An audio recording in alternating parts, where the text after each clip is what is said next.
اور جب ان میں سے کسی کو بیٹی کے پیدا ہونے کی خبر ملتی ہے تو اس کا منہ غم کے سبب کالا پڑ جاتا ہے اور وہ اندر ہی اندر گھٹنے لگتا ہے، اور اس خبر بد کے سبب جو وہ سنتا ہے لوگوں سے چھپتا پھرتا ہے، سوچتا ہے کہ آیا ذلت برداشت کر کے لڑکی کو زندہ رہنے دے یا زمین میں گاڑ دے۔ دیکھو یہ جو تجویز کرتے ہیں بہت بری ہے، اور اسی کی نشانیوں میں سے ہے کہ اس نے تمہارے لیے تمہاری ہی جنس کی عورتیں پیدا کی تاکہ ان کی طرف مائل ہو کر آرام حاصل کرو، اور تم میں محبت اور مہربانی پیدا کر دی۔ جو لوگ غور کرتے ہیں ان کے لیے ان باتوں میں بہت سی نشانیاں ہیں، اور عورتوں کا حق مردوں پر ویسا ہی ہے جیسے دستور کے مطابق مردوں کا حق عورتوں پر ہے، البتہ مردوں کو عورتوں پر ایک درجہ فضیلت ہے، اور اللہ غالب ہے، صاحب حکمت ہے۔ اے پیغمبر صلی اللہ علیہ وآلہ وسلم،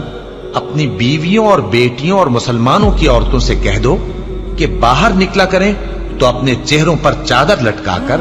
گھونگھٹ نکال لیا کریں،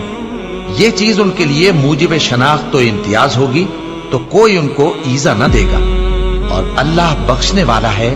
مہربان ہے۔ اور کسی مومن مرد اور مومن عورت کو حق نہیں ہے کہ جب اللہ اور اس کا رسول کوئی بات طے کر دیں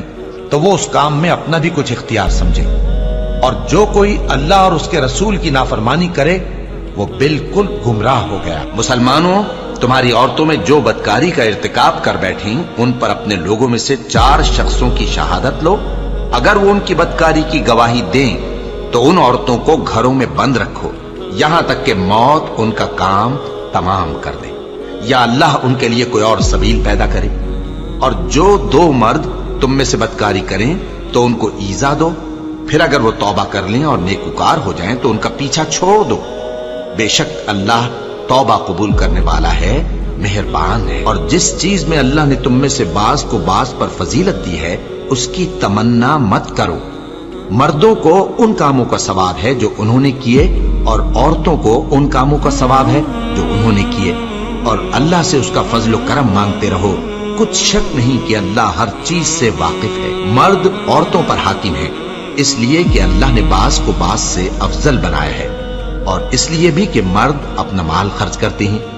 تو جو نیک بیویاں ہیں وہ فرمانبردار ہوتی ہیں، اور ان کے پیٹھ پیچھے اللہ کی حفاظت میں مال و آبرو کی خبرداری کرتی ہیں، اور جن عورتوں کی نسبت تمہیں معلوم ہو کہ سرکشی اور بدخوئی کرنے لگی ہیں تو پہلے ان کو زبانی سمجھاؤ، اگر نہ سمجھیں تو پھر ان کے ساتھ سونا ترک کر دو، اگر اس پر بھی باز نہ آئیں تو زد و کوب کرو، پھر اگر تمہارا کہنا مان لیں تو پھر ان کو ایذا دینے کا کوئی بہانہ مت ڈھونڈو، بے شک اللہ بہت اونچا ہے، بڑا ہے۔ مومنوں، تم کو جائز نہیں کہ زبردستی عورتوں کے وارث بن جاؤ، اور دیکھنا اس نیت سے کہ جو کچھ تم نے ان کو دیا ہے اس میں سے کچھ لے لو، انہیں گھروں میں مت روک رکھنا، ہاں اگر وہ کھلے طور پر بدکاری کی مرتکب ہوں تو اور بات ہے، اور ان کے ساتھ اچھی طرح سے رہو سہو، پھر اگر وہ تم کو ناپسند ہوں تو عجب نہیں کہ تم کسی چیز کو ناپسند کرو، اور اللہ اس میں بہت سی بھلائی پیدا کر دے۔ بدکاری کرنے والی عورت اور بدکاری کرنے والا مرد جب ان کی بدکاری ثابت ہو جائے تو دونوں میں سے ہر ایک کو 100 درے مارو، اور اگر تم اللہ اور روز آخر پر ایمان رکھتے ہو تو اللہ کے قانون کو نافذ کرنے میں تمہیں ان پر ہرگز ترس نہ آئے، اور چاہیے کہ ان کی سزا کے وقت مسلمانوں کی ایک جماعت بھی موجود ہو۔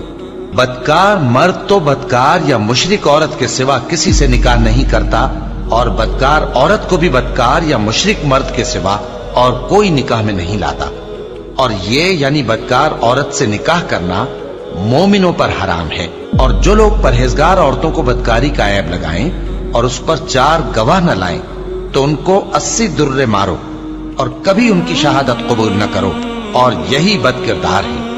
ہاں جو اس کے بعد توبہ کر لیں اور اپنی حالت سنوار لیں تو اللہ بھی بخشنے والا ہے، مہربان ہے۔